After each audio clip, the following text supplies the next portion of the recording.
ఈ సినిమాని మీరు అస్సలు చూడకండి. మా ఫ్రెండ్స్ ఫోన్ చేసి సరదాగా సినిమాకెళ్దాం అంటే వెళ్తున్నాను. ఇంతకీ ఏ సినిమాకెళ్తున్నాం అని అడిగితే మన అయ్యగారి సినిమా 'లెనిన్‌కైతే వెళ్తున్నాం' అన్నారు. ఇంకా నేను కూడా అయ్యగారే గొప్ప అనుకుంటూ 'మైత్రి' సినిమాస్‌కైతే వచ్చేసాం. మా వాడి 'ఈవిల్ లాఫ్' చూసిన తర్వాత అర్థమైంది ఏదో తప్పు జరగబోతుందని. థియేటర్‌లోకి ఎంటర్ అయ్యాక అర్థమైంది వీళ్ళు తీసుకొచ్చింది నన్ను 'ఈవిల్ డెడ్ ద బర్న్' మూవీకని. నాకసలే దెయ్యం సినిమాలంటే చాలా భయం.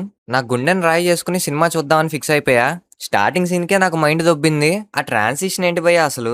మీకు కూడా నాలానే సున్నితమైన మనసుంటే ఈ సినిమా జోలికి అస్సలెళ్ళకండి. చాలా వైల్డ్‌గా ఉంది. మూవీ లాగ్ అయితే ఏమి ఉండదు. డైరెక్ట్‌గా అందుకుంటమే గట్టిగా అందుకునిద్ది స్టార్టింగ్ నుంచి. యాక్చువల్లీ నాకైతే 'ఈవిల్ డెడ్ ద రైస్' కంటే ఈ మూవీ కొంచెం బాగుందేమో అనిపిచ్చింది. కింద మీద ప్యాకేజ్ సీన్‌లు కొంచెం ఎక్కువే ఉన్నాయి. కొంచెం జాగ్రత్త చూసేటప్పుడు.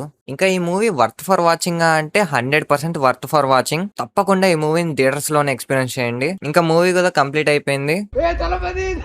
మేమందరం కూడా మూవీని చాలా బాగా ఎంజాయ్ చేసాం. మా అందరికి చాలా బాగా నచ్చింది మూవీ. ఇంకా ఇంటికెళ్ళిపోదాం అనుకున్న టైంలో అందరికీ ఆకలి స్టార్ట్ అయింది.